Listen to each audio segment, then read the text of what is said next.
So how do we think about psychological problems and their causes in a contextual worldview?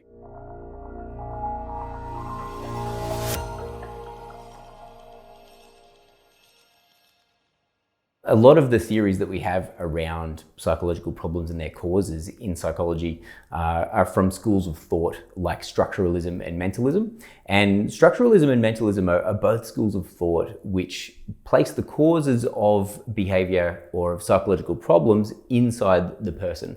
So these are sort of theories that hold that there are internal hypothetical structures that exist inside of us, and that really it's the action of those structures that results in the product of external behavior. So our job is to uncover these sort of hidden structures, or to in some ways change them or modify them so that we can then influence the external behavior.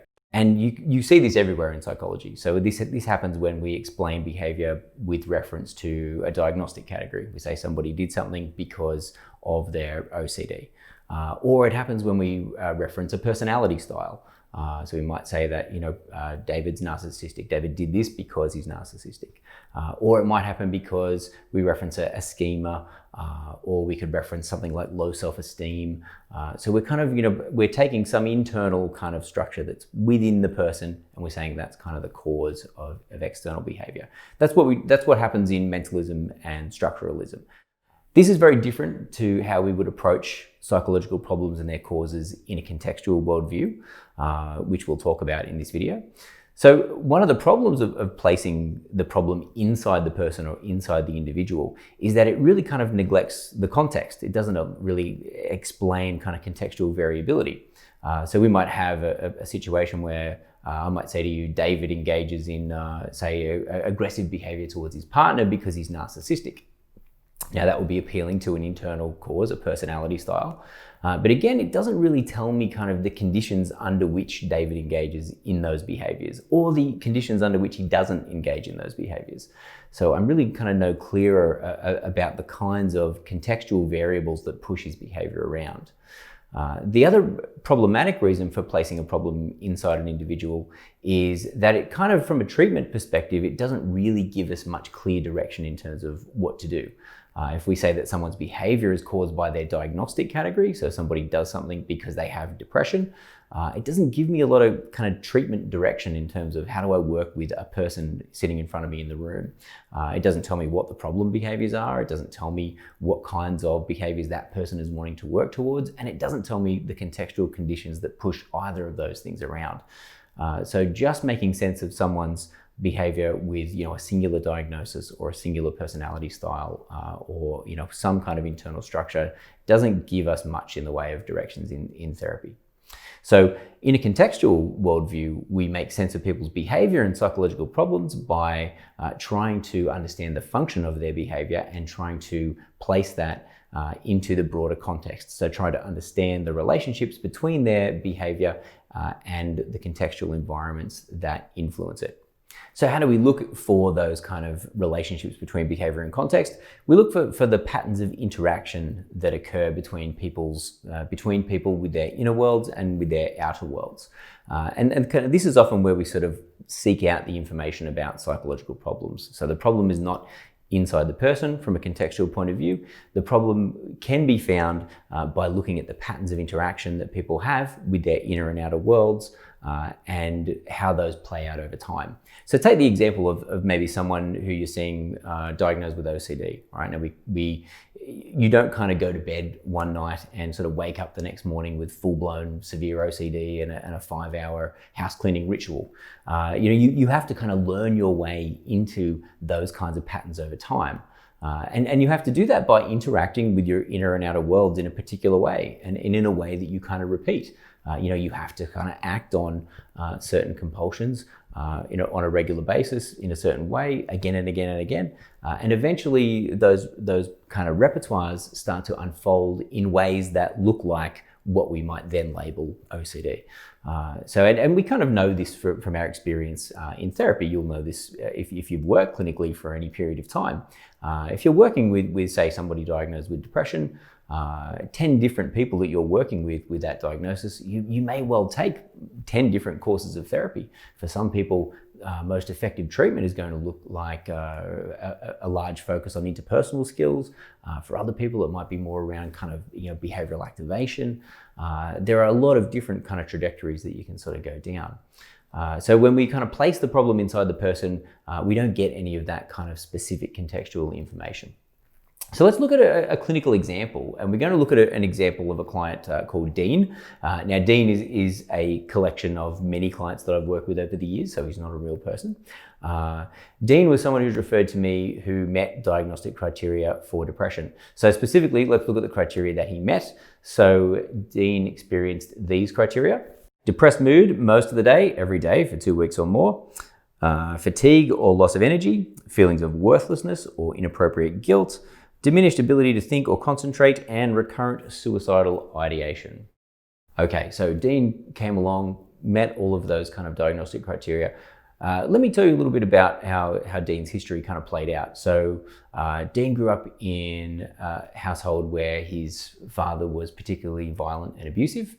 He had a good relationship with his mother, and his mother and father separated when he was about 8 years old. And at that point in time, even as a young boy, Dean had always kind of sworn to himself that he would never be like Dad.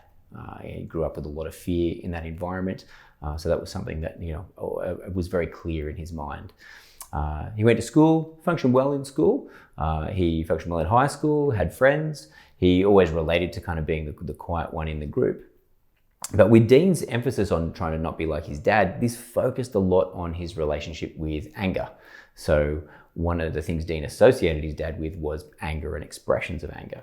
So whenever Dean felt angry when he was growing up, he would work really hard to kind of suppress that and to not show any outward signs of that, because of that being connected with being like Dad. And this kind of was a pattern that repeated for him throughout his childhood and adolescence. He would even avoid situations where he thought that anger might be more likely to be triggered, because those were situations that he feared, because they would be maybe more likely to have him expressing anger in an outward way. So he stayed clear of those kinds of situations for most of his life. Still functioned really well, went to university, engaged in work.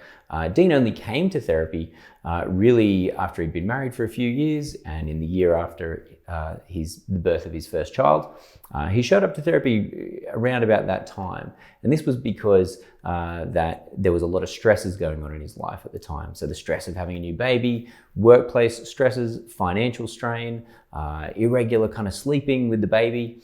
And under those kinds of conditions, Dean found that he had started to have a harder time suppressing his frustration. So it would kind of leak out in different moments. He would snap at his wife in certain moments, or he would kind of, there would be a little bit of kind of frustration or hostility would kind of come into his tone of voice. He described this to me in therapy as having big blow-ups with his wife. But really, when we kind of looked into the detail of that, we saw that a lot of these instances involved just kind of like, giving a bit of an icy stare towards his wife, or kind of just momentarily snapping.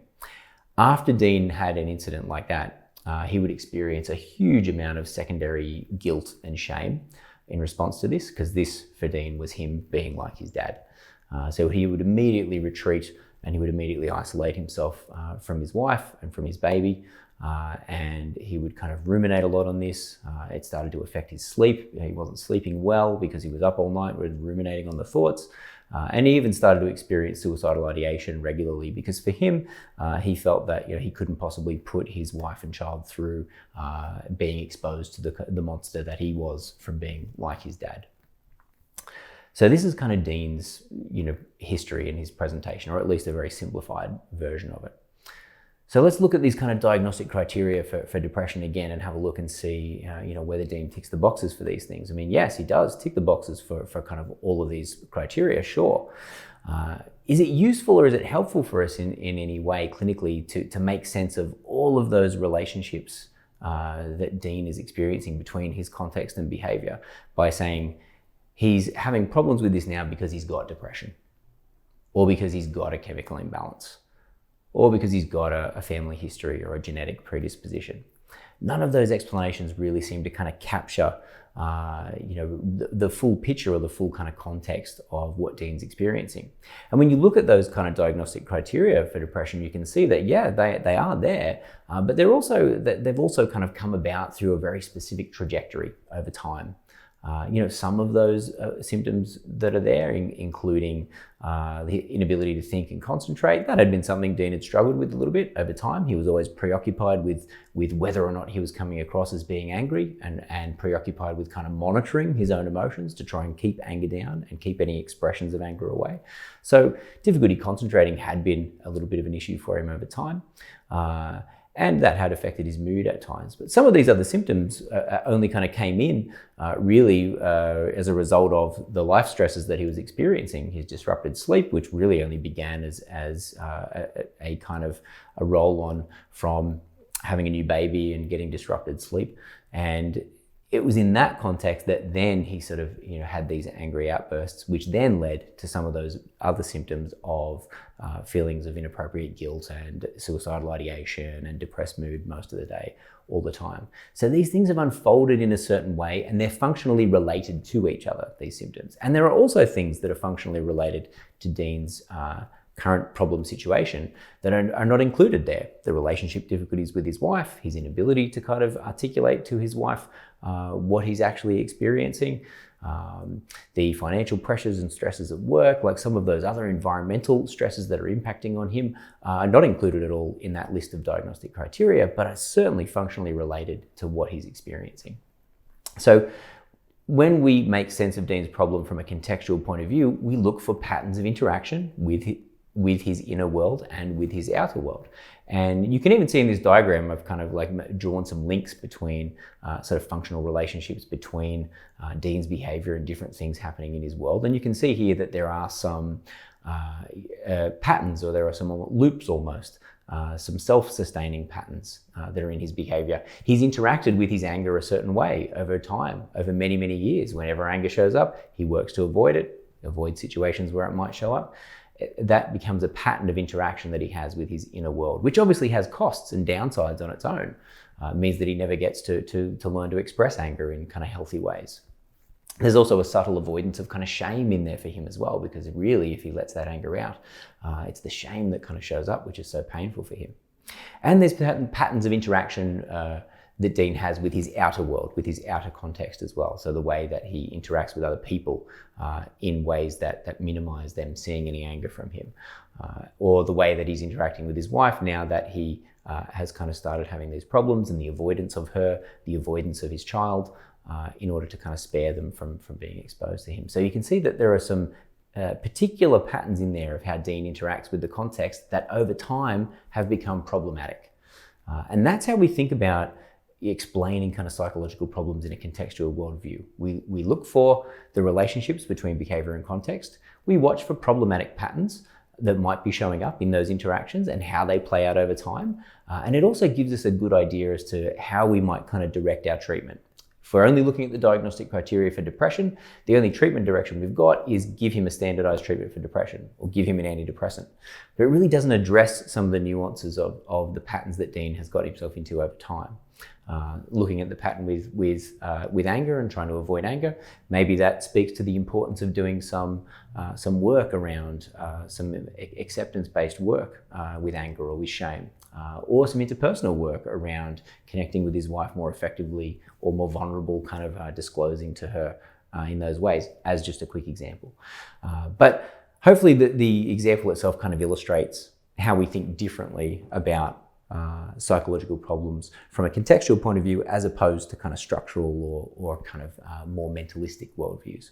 So if you're interested in any of these ideas, or this seems clinically relevant to you, feel free to check out my website or Facebook page, and keep an eye out for upcoming workshops where we talk about how to use these ideas practically in the therapy room with your clients. Thanks for watching.